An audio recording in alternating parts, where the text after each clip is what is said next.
이런 의미에서 여러분 정말 이런 우리 소원이 있다면 지난주 살펴본 로마서 14장 1절 말씀을 잊으시면 안 됩니다. 믿음이 연약한 자를 너희가 받되 그의 의견을 비판하지 마라. 근데 오늘 제가 살펴보려는 포인트가 하나 있는데요. 그게 뭐냐 하니까 지금 바울이 로마서 14장 1절부터 15장 13절에 이르기까지 긴 내용의 말씀의 주제가 뭐냐 하니까 강한 자와 연약한 자들이 서로를 용납하는 것의 문제, 다시 말해가지고 지금 대인관계에 대한, 교회 안에서의 대인관계의 문제를 지금 피력하고 있는 말씀이거든요. 그래서 14장 1절 그 말씀의 첫 시작도 방금 읽어드린 1절, 믿음이 연약한 자를 너희가 받되 그의 의견을 비판하지 말라, 이런 큰 선포로 대인관계의 문을 열고요. 그리고 또 오늘 본문 바로 그 다음 13절에서도 또 반복합니다. 그런즉 우리가 다시는 서로 비판하지 말고 도리어 부딪힐 것이나 그칠 것을 형제 앞에 두지 아니하도록 주의하라. 이렇게 일상생활 속에서 경험할 수 있는 그런 소소한 먹는 문제, 또 나를 중요하게 여기는 문제, 이런 대인관계를 지금 설명하고 있는데 갑자기 오늘 본문 7절, 8절, 9절에 들어와 가지고 거대 담론을, 이게 지금 흐름에 맞지 않는 거대 담론을 지금 얘기하는 겁니다. 자, 7절 8절을 보십시오. 우리 중에 누구든지 자기를 위하여 사는 자가 없고 자기를 위하여 죽는 자도 없도다. 우리가 살아도 주를 위하여 살고 죽어도 주를 위하여 죽나니 그러므로 사나 죽으나 우리가 주의 것이로다. 이게 지금 그 소소한 대인관계를 피력하다가 갑자기 좀 생뚱맞지 않습니까? 9절도 마찬가지예요. 이를 위하여 그리스도께서 죽었다가 다시 살아나셨으니 곧 죽은 자와 산 자의 주가 되려 하심이라. 지금 로마서 1장부터 11장까지의 거대한 복음에 대한 메시지를 전하는 게 아니거든요. 지금 바로 앞에서 바울이 먹는 문제, 그리고 또 날 지키는 문제, 이런 소소한 대인관계를 이야기하다가 왜 갑자기 이런 거대 담론을 여기다가 지금 피력하고 있는가? 사실 저는 지난 한 주 내내 이 질문을 가지고 이제 묵상을 하고 자료도 찾아보고 그런데 시간을 많이 보냈는데요. 그러다가 제가 참 중요한 포인트를 제가 발견했습니다. 지금 바울이 너와 나의 이 대인관계, 뭐 먹느냐, 어느 날을 지키느냐, 이런 거를 피력하다가 왜 이런 십자가와 구원의 거대한 말씀을 우리에게 제시하고 있느냐? 그거는요, 대인관계에서도 이 7절 8절의 이 말씀이 늘 되뇌어져야 된다는 겁니다. 왜 그래야만 되느냐? 바울이 지금 제기하는 문제가 뭐냐? 대인관계에서도 이 십자가, 우리를 구원해 주신 하나님 은혜가 개입을 해야 된다는 겁니다. 그래서 저는 우리의 대인관계에서 꼭 기억해야 될 몇 가지를 본문에서 제가 찾아내는데요. 자, 첫 번째로 대인관계에서 우리가 기억해야 될 게 뭐냐? 보다 본질적인 생각으로 상대방을 바라봐야 된다는 겁니다. 이 본질적인 생각, 헬라어로 아디아포라라는 단어가 있는데요, 저는 오늘 본문을 묵상하면서 이 아디아포라라는 단어를 정말 오래 묵상을 했습니다. 이 아디아포라가 무슨 뜻을 가진 단어인가 하면은요, 그 라이프 성경 사전에 보면 이 단어를 설명하기를, 이거는 대수롭지 않은, 이런 뜻을 가진 헬라어 아디아포론의 복수 형태인데요, 이 아디아포라가 무슨 뜻이냐?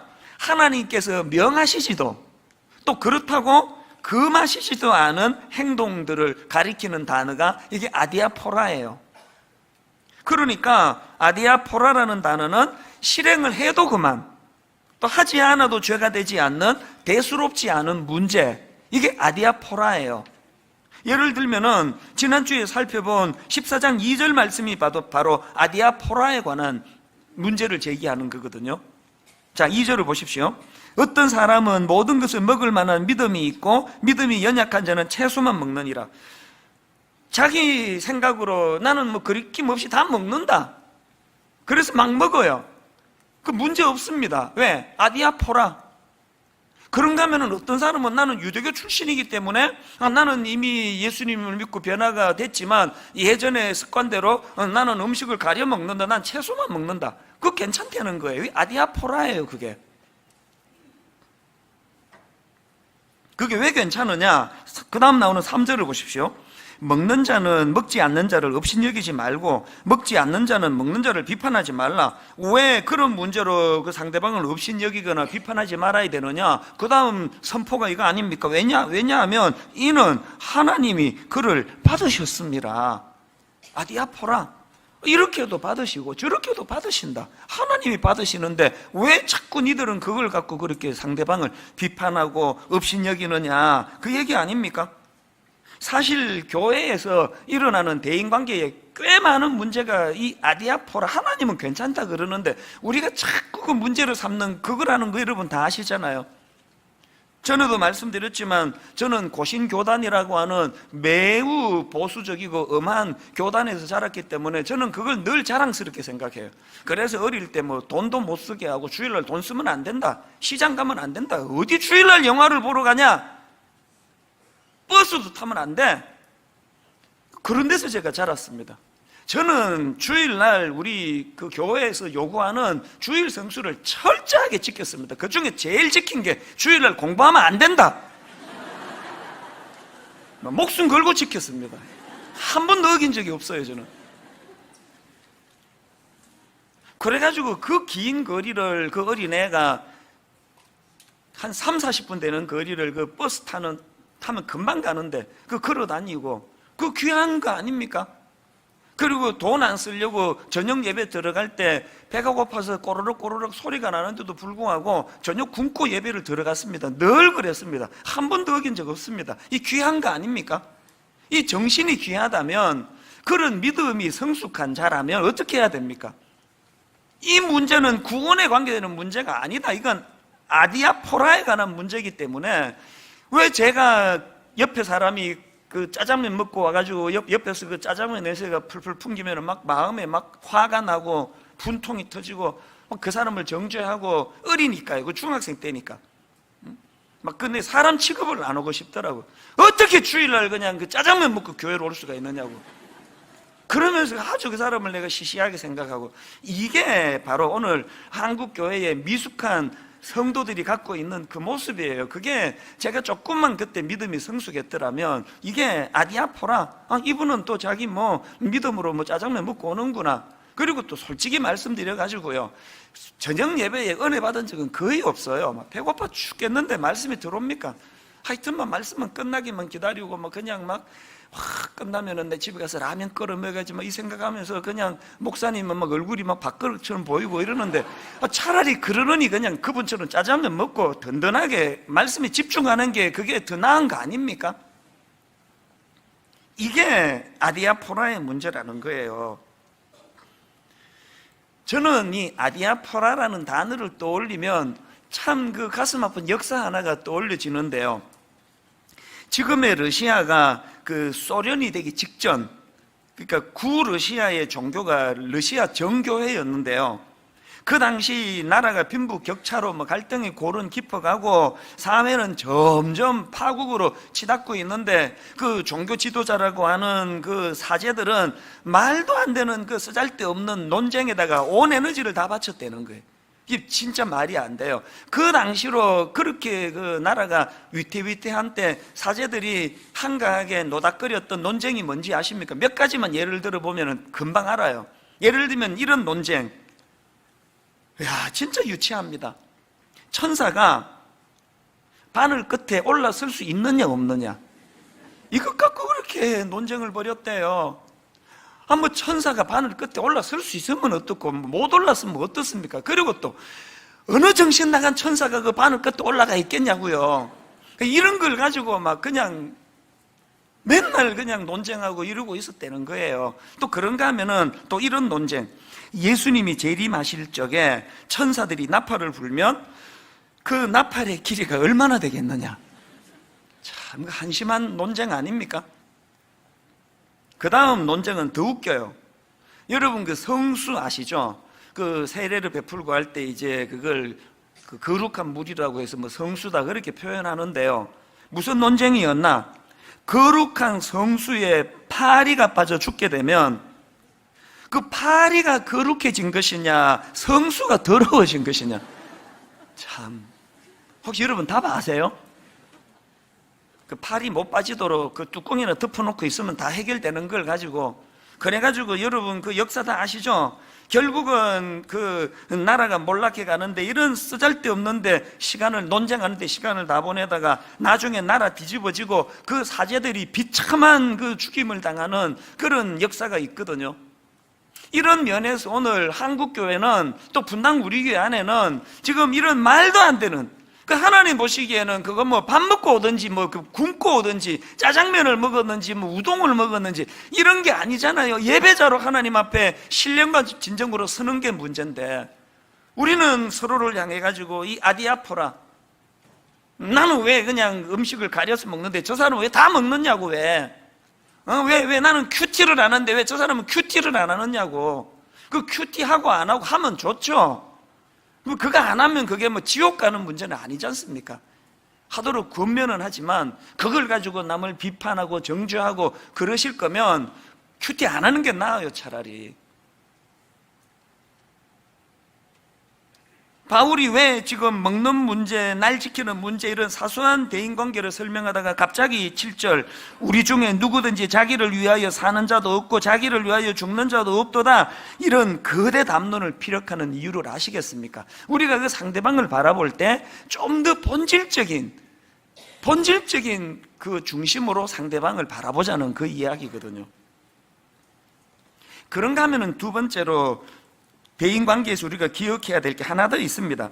더 넓은 시각으로 상대방을 바라보자는 것입니다. 이런 말 들어보셨습니까? 독수리가 새의 왕이 될 수 있는 이유는 다른 그 참새 같은 것들이 없는 넓은 시야를 확보했기 때문이다. 저는 이 말씀이 참 좋습니다.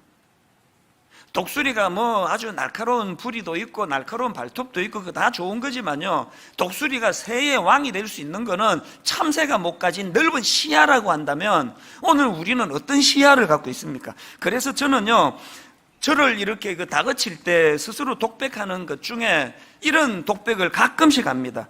Look at the big picture. 바로 뭐 큰 그림을 봐라. 이거 우리말로 그대로 이 말씀을 의미를 부여하자면 좀 크게 생각해라는 거 아닙니까? 좀 크게 생각하게. Look at the big picture.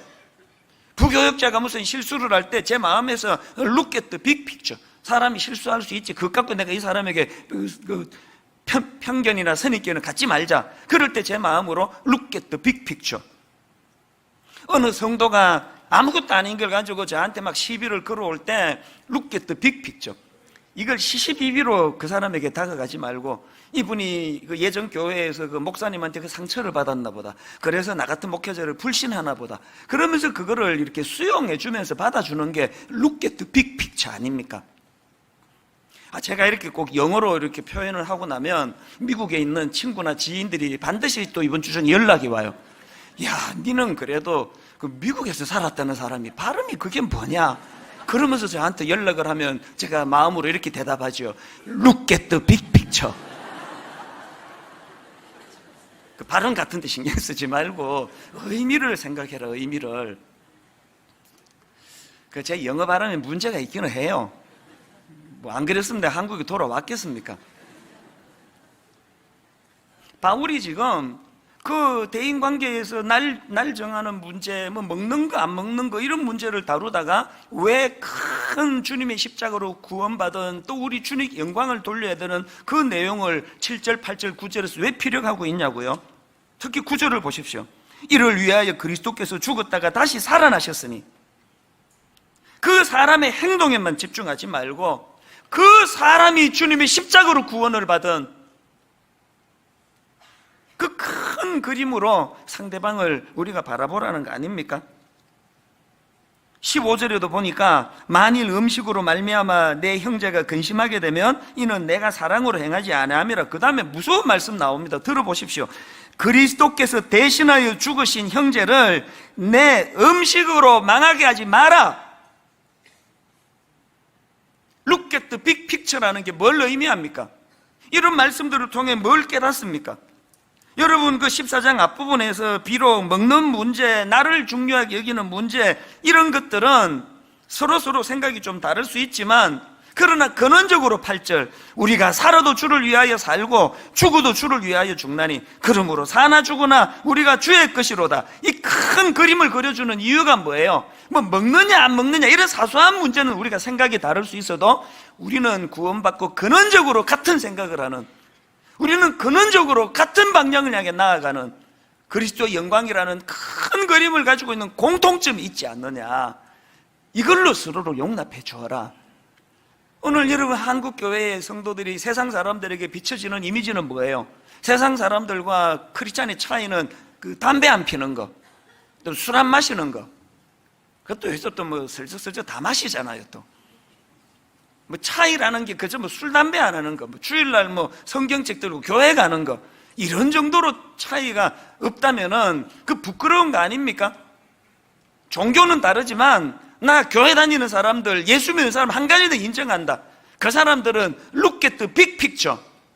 늘 사람을 크게 대하고 그 쪼잔하게 외모 갖고 그렇게 사람을 평가하지 않고, 뭐 전라도냐 뭐 경상도냐 이따위 것 가지고 사람 평가하지 않고, 나는 진보고 저 사람은 보수지만, 나는 보수고 저 사람은 진보지만, 비록 접근하는 방식은 다르지만 이런 것 때문에 나는 평가하지 않는 크리스찬들이 나는 너무 좋아.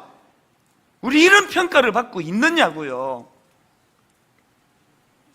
나는 내 신앙의 양심을 따라가지고 저녁 예배 갈 때 밥 굶고 돈 안 쓰기 위해서 그냥 가지만, 또 저 사람은 저 사람 사정대로 저녁을 사 먹고 들어오는 거에 대하여 큰 그림을 가지고 그것을 용납할 수 있는 여기까지를 바울이 원하기 때문에 오늘 바울이 거대 담론으로 대인관계를 설명하고 있다는 겁니다. 지난주 제가 그 프로야구를 가지고 설명을 드렸는데 이제 월드컵이 시작됐으니까 축구로 제가 예를 들어 볼게요. 자꾸 이렇게 그 좁아지는 생각으로 들어가면은요, 국내에 그 프로리그 있지 않습니까? 뭐 예를 들면은 여기에 수원에 있는 프로야구 프로축구팀하고 서울에 있는 프로축구팀이 그 라이벌이라 그러더라고요. 그러면은 지금 수원을 응원하는 그 응원팀은 그 서울에 있는 스트라이크 막 골 잘 넣는 사람을 보면은 그게 자기의 적이잖아요. 라이벌이잖아요. 그래서 그 사람 다쳤다 그러면 막 기분이 되게 좋아요. 이제 저 인간 안 나오는구나. 찬스다. 그렇게 편을 가르고 있다가 국내 리그만 보다가 이제 내일 저녁에 이제 월드컵이 이제 시작을 하는데 거기에 뭐 수원이 어디 있고 서울이 어디 있습니까? 모두가 다 대한민국 국가대표 선수로서 한 사람도 다치지 않기를 바라고 모두가 다 그냥 좋은 컨디션으로 자라기를 응원하는 태도가 확 바뀌어지는 거 아닙니까? 여러분은 지금 국내 프로 리그 응원하는 정도로 편가름으로 축구를 보듯이 신앙생활을 하십니까? 좀 더 포괄적이고 넓은 마음으로 모두가 다 우리 대한민국을 응원해야 된다는 그런 넓은 마음으로 상대방을 바라보고 계십니까? 부끄럽게도 제 눈에는 전자가 너무 많아요. 하나님 앞에서 아무것도 아닌데. 사도행전 15장에 보면은요, 이 로마서를 기록한 바울의 부끄러운 내용이 담겨져 있는데요, 지도자인 바울과 바나바가 아무것도 아닌 것 가지고 갈등을 일으키다가 둘이가 결별을 해버립니다. 자, 사도행전 15장 37절부터 40절까지 내용을 같이 한번 읽어보시겠습니까? 바나바는 마가라 하는 요한도 데리고 가고자 하나 바울은 밤빌리아에서 자기들을 떠나 함께 일하러 가지 아니한 자를 데리고 가는 것이 옳지 않다 하여 서로 심히 다투어 피차 갈랐으니 바나바는 마가를 데리고 배 타고 구브로로 가고 바울은 신라를 택한 후에 형제들에게 주의 은혜의 부탁함을 받고 떠나. 여기 보면은 그 지도자라고 하는 바울과 바나바가 2차 전도 여행을 준비하는 과정에서 그 마가를 데리고 가는 문제를 가지고 싸우다가 이게 마음이 하나가 안 돼가지고 결별을 해버려요. 그 다 지나놓고 보면은 그 아무것도 아닌데 그 누굴 데리고 가고 안 데리고 가고 뭐가 중요하냐고요. 특히 바울 입장에서는 그 1차 전도 여행 중에 마가가 실수한 걸 자기가 그걸 용납하지 못하던 그런 그 좁은 마음을 두고 얼마나 부끄러웠겠냐고요. 우리가 지난 시간을 돌아보면 그 어릴 때 젊을 때 이런 그 부끄러운 기억들이 다 많은 거 아닙니까? 저도 마찬가지예요. 저는 20대 초반에 미국으로 이민 갈 당시를 생각하면 부끄러운 게 한두 가지가 아니에요. 그 중에 그 에피소드 하나가 저를 괴롭히는데요. 처음에 제가 이제 미국 가자마자 랭귀지 스쿨에 들어갔습니다. 내셔널 칼리지 오브 에듀케이션이라고 교육대학인데요. 거기서 이제 금방 유학 오거나 이민 온 영어 잘 못하는 사람들이 이제 거치는 코스를 제가 다녔는데, 그 코스에 그 83년도에 그 시카고의 그 폴란드 출신들이 많이 이민을 오던 그런 상황입니다. 그래서 이제 그 외국 사람들이 다 모여 있는 그 ESL이라고 랭귀지 코스에 거의 폴란드 출신이 한 50% 60% 됐고요. 막 다 자기들끼리 다 통해요. 그리고 이제 한국에서 저 혼자 왔고요. 중국에서 온 사람 하나 있고, 뭐 이런 식으로 드문드문 이제 외국인들이 있었는데요. 1년을 그렇게 잘 보냈는데 마지막에 종강을 앞두고 문제가 생긴 거예요. 그 폴란드 사람들이 아주 그 사람들 나빠요. 자기들 숫자가 많다고 돈 얼마씩 걷어가지고 교수님 수고했는데 선물 사드리자. 거기까지는 좋은데요. 자기들이 뭘 고르기로 했느냐? 자기들 민속 무슨 그 폴란드 무슨 뭔지도 몰라요. 우리로 치면 하회탈 이런 식으로 자기들 나라의 무슨 그거를 선물을 결정했다는 거예요. 의협심이 강한 저로서는 그거를 용납할 수가 없었습니다. 아니, 왜 폴란드 사람이 많다고 해가지고 이게 중국계도 있고 한국계도 있고 다른 민족이 많은데 왜 폴란드 그거를 사느냐? 나는 이거 용납할 수 없다 그러면서 막 엄청 내가 싸웠습니다. 안 된다고. 이거는 정의를 구현하는 차원에서 그래서 제가 그 중국에서 온 그 친구 굉장히 내가 실망했어요. 그러면 내가 그 친구한테 영어도 안 되는데 막 이렇게 막 손짓 발짓 하면서 이거는 용납할 수 없다고, 이거는 막아야 된다 그러면서 그랬더니 그 친구가 조용한 소리로 한마디를 딱 하더라고. 이렇게 내버려 둬라. 굉장히 내 실망했습니다. 이런 비겁한 사람이 있느냐고. 그래가지고 결국은요, 의협심이 강한 저는요 거기에 동참 안 하고 그 회비보다 훨씬 많은 돈을 들여가지고 내가 개별적으로 사가지고 선생님께 따로 드렸어요. 그러면서 그 중국에서 온 그 친구를 내가 굉장히 그 의식도 없는 사람이라고 제가 무시했는데요. 그리고 여러분, 그게 지금 한 5, 6년이 지났거든요. 내 그때를 생각하면 부끄러워 죽겠어요. 진짜 부끄럽습니다. 이게 오늘 본문으로 말하면 이 아디아포라 아닙니까? 그 폴란드 무슨 인양이면 어떠고 한국 하회탈이면 어떻습니까? 수고한 선생님께 고마운 마음을 표현하면은 그게 되는 거 아닙니까? 그걸 무슨 그 정의를 내가 행한다고, 공의를 내가 세운다고 그렇게 깐깐하게 그래가지고 창피해 죽겠어요. 내가 중국계 친구를 그 이후로 못 만나가지고요. 지금이라도 만나면 한국 사람 다 나갔지 않다고 그 일 꼭 해주고 싶어요. 여러분, 그때 23살 어리니까 그랬다 치는데, 여기 지금 나이 좀 드시고 그 예수 오래 믿은 사람 중에 그때 저 같은 분이 얼마나 많은지 아세요? 들어보면 그게 아무것도 아닌 건데 그걸 막 엄청나게 무슨 공의를 세우는 것처럼 그래가지고 이민 처음 갔을 때 그 교회에서도 마찬가지예요. 근데 진짜 부끄러워요. 저는 그 고신 교단에서 이렇게 타 교단을 접해본 적이 없다가 이민 교회는 모든 교단이 다 모이는 데 아닙니까? 이런 배경 저런 배경 다 모여 있는데 막 청년부 성경 공부할 때마다 막 진짜 많이 싸웠습니다. 칼빈주의가 옳다 그러면서 막 목에 핏대 세우고 막 다른 주장하는 사람들은 구원도 못 받을 것처럼 막 소리 지르고 막 교회만 가면은 굉장히 많이 싸웠어요. 성경 공부할 때. 그래가지고 주일 지나고 집에 가면 막 피곤해 죽겠어요. 맨날 싸우느라고. 그게 진리 사수입니까, 그게? 근데 참 부끄러워요.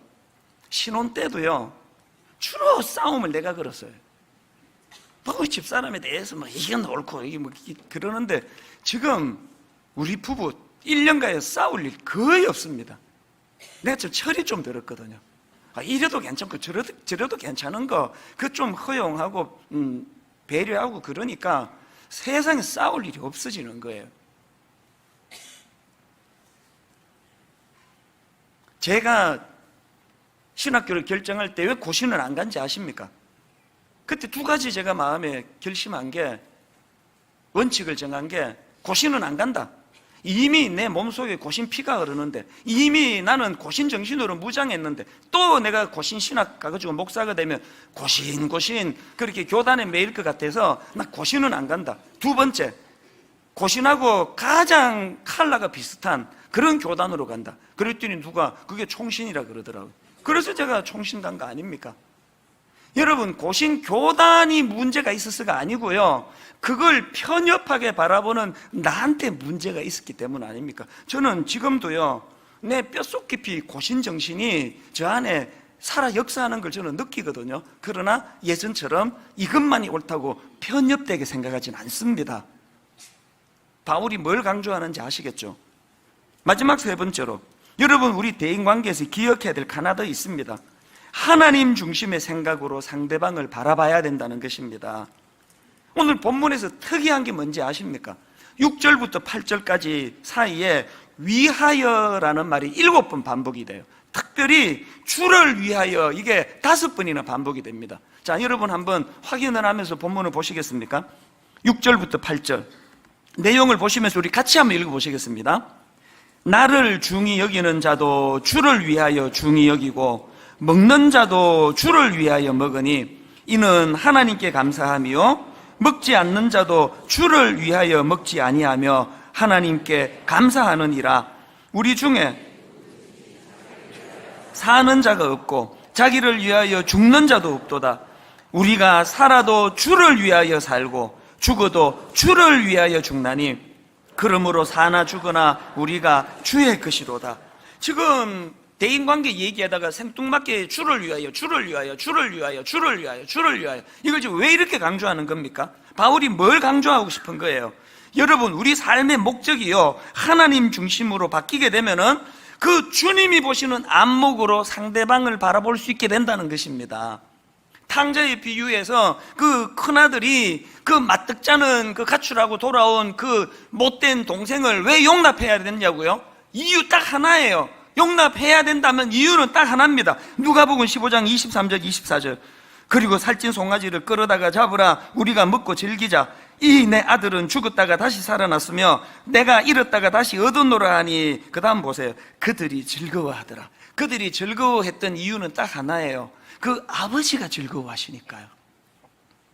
그 마뜩자는 동생을 큰아들이 용납해야 되는 이유가 뭐라 그랬습니까? 아버지가 그것을 기뻐하시기 때문이에요.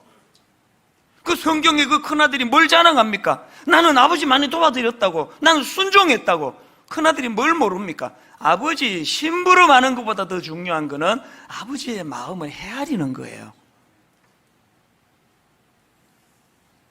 부부가 왜 잘 지내야 되는지 아십니까? 그걸 아버지가 기뻐하세요. 순장님과 순원이 왜 화목해야 되느냐고요? 아버지가 그걸 기뻐하세요. 성가대 지휘자님과 우리 대원들이 왜 화목해야 되느냐고요? 맨날 말씀드리잖아요. 아버지가 니들 목소리로 사부 잘 내는 것보다 중요한 건 마음으로 서로를 하나 되게 하는 하모니가 더 중요하다. 아버지가 그걸 기뻐하시거든요. 결론을 맺으면서 저는 바울의 너무 귀한 모습 하나 소개를 하고 말씀을 마무리하려고 합니다. 빌립보 1장에 보면은요, 그 당시 바울을 괴롭게 하는 외부의 그 사람들이 많았는데 바울을 괴롭히는 그 외부의 정만이 아니었습니다. 놀랍게도 같이 복음을 전하는 동역자들 중에 그런 사람들이 많았거든요. 그게 얼마나 괴로웠던지 빌립보서 1장 15절부터 한번 보십시오. 17절까지. 어떤 이들은 투기와 분쟁으로, 어떤 이들은 착한 뜻으로 그리스도를 전파하나니 이들은 내가 복음을 변정하기 위하여 세우심을 받은 줄 알고 사랑으로 하나 그들은 나의 매임에 괴로움을 더하게 할 줄로 생각하여 순수하지 못하게 다툼으로 그리스도를 전파하느니라. 이게 어떤 상황인지 아시겠죠? 여러분, 스님이 나를 비방을 한다, 신부님이 나를 공격을 한다. 그 상처 별로 안 받을 것 같아요. 쓰라린 게요, 같은 목사님이 저를 사람들 앞에서 그렇게 비난을 하고 손가락질을 하면 마음이 많이 아플 것 같아요. 바울이 지금 그 얘기를 하거든요. 그런데 놀랍게도 이런 상황에서 바울이 어떤 결론을 내리는지 18절을 보십시오. 그러면 무엇이냐? 거칠애로 하나 참으로 하나 무슨 방도로 하든지 전파되는 것은 그리스도니 결론, 이로써 나는 기뻐하고 또한 기뻐하리라. 나를 라이벌로 생각해가지고 복음 전환으로 저렇게 혈안이 된다 하더라도 그것이 참 나는 괴롭지만, 그럼에도 불구하고 그렇게 해서 복음을 전해주고 주님의 영광을 받을 수 있다면 나 기뻐할 수 있다. 오늘 우리 안에 대인관계에서 이 믿음이 회복되기를 바랍니다. 오늘 말씀을 기억하시면서 우리 찬양 같이 불러보기 원합니다. 아버지, 당신의 마음이 있는 곳에 나의 마음이 있기를 원해요. 아버지, 당신의 눈물이 고인 곳에 나의 눈물이 고이길 원해요. 오늘 세 번째 대지를 마음에 품고 우리 한번 이 찬양 같이 불러보기 원합니다. 아버지, 당신의 마음이 있는 곳에, 아버지, 당신의 마음이 있는 곳에 나의 마음이 있기를 원해요. 아버지, 당신의 눈물이 고인 곳에 나의 눈물이 고이길 원해요. 아버지, 당신이 바라보는 영혼에게 나의 두 눈이 향하길 원해요. 아버지, 당신이 울고 있는 어두운 땅에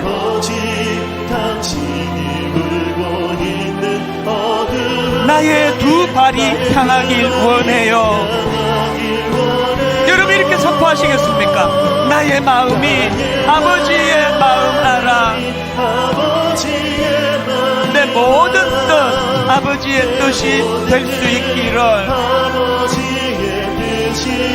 나의 온 몸이 아버지의 마음 알아. 내 모든 삶 당신의 삶 되기를. 우리 한 번 더 이 찬양 부르기 전에 곰곰이 한번 우리의 대인관계, 특히 교회에서의 우리의 모습을 한번 돌아보면 좋겠습니다. 여러분, 제가 왜 저의 부끄러운 그 어린 시절의 이야기를 왜 다 오픈하는 겁니까? 그럴 수 있는 게 인간이거든요. 자기는 이게 진리라고 생각하지만 사실은 그게 치우쳐 있다는 걸 자기만 빼고 다 알아요. 그래서 하나님, 이 아디아포라, 이 해도 괜찮고 안 해도 그만인 이런 것에 내가 집착하며 주님이 핏값을 주고 사신 사람을 정죄하는 게 훨씬 더 악하다는 걸 좀 깨닫기를 원합니다. 넓은 마음을 Look at the big picture. 하나님의 작은 거는 포용하고 용납하며, 무엇보다 우리 부부가 서로 용납하고 잘 지내는 게 하나님이 기뻐하시는 일이라면 우리 교회 안에서, 이 나라 안에 이런 생각을 가지고 정말 하나님의 마음이 머무는 그곳에 내 마음이 머물기 원합니다. 우리 가사를 생각하시면서 한 번 더 찬양하기 원합니다. 아버지, 당신의 마음이 있는 곳에 아버지, 당신의 마음이 있는 나의 마음이 있기를 원해요. 진실로 그러하기를 원합니다. 아버지, 당신의 눈물이 고인 곳에 나의 눈물이 고이길 원해요. 그 다음 가사를 한번 보십시오. 아버지, 당신이 바라보는 영혼에게 그 하나님의 시선으로 나의 두 눈이 향하길 원해요. 아버지, 당신이 울고 있는 어두운 땅에 나의 두 발이 향하길 원해요.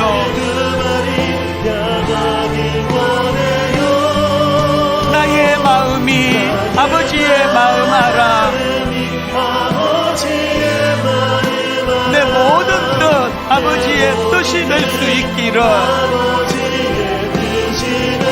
나의 온 몸이 아버지의 마음 알아. 내 모든 삶 당신의 삶 되기를.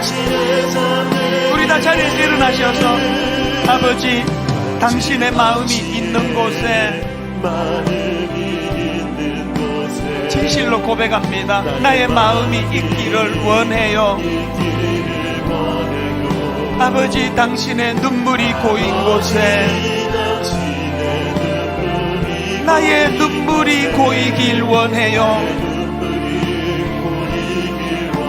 진실로 원합니다. 아버지 당신이 바라보는 영혼에게 그 하나님 아버지의 마음으로 나의 두 눈이 향하길 원해요. 아버지 당신이 울고 있는 어두운 땅에 나의 두 발이 향하길 원해요. 진실로 고백합니다. 나의 마음이 아버지의 마음 알아. 내 모든 뜻 아버지의 뜻이 될 수 있기를 나의 온몸이 아버지의 마음 알아. 내 모든 삶 당신의 삶 되기를.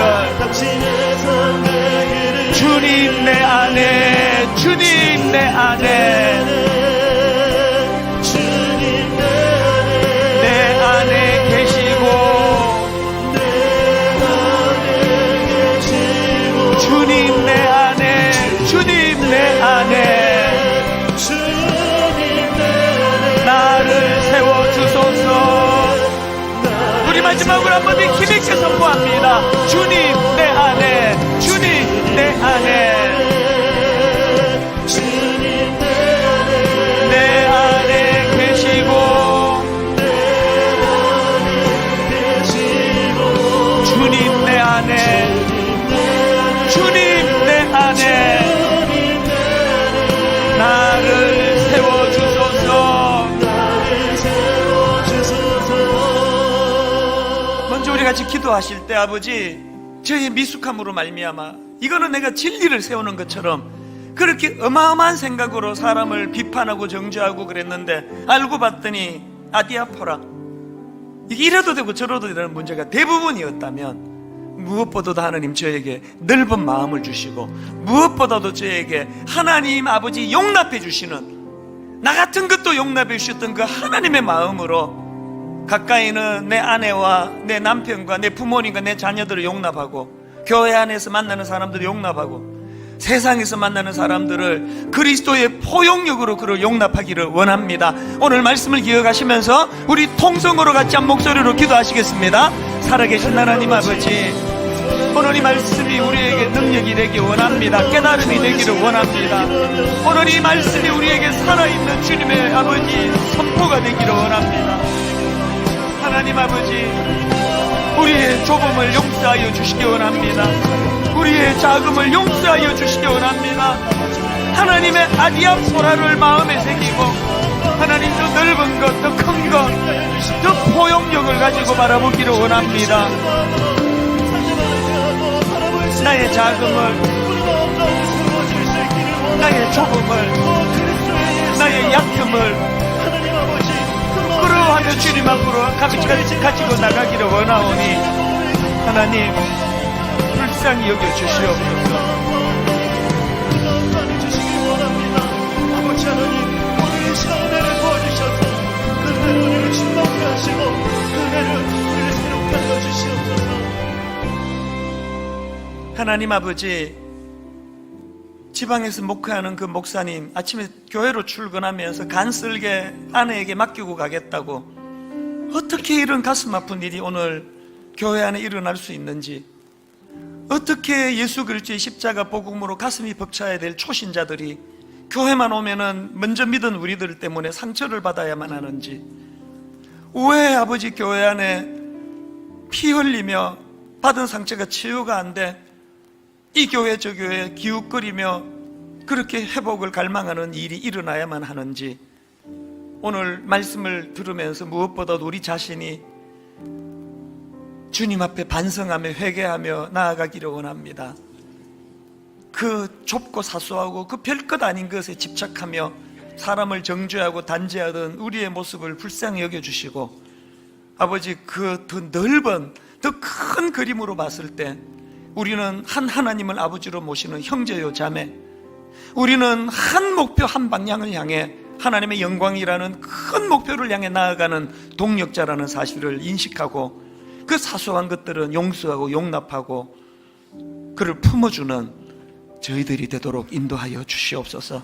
그래서 이 교회 안에서 많은 치유의 역사가 일어나도록 하나님 간섭하여 주시옵소서.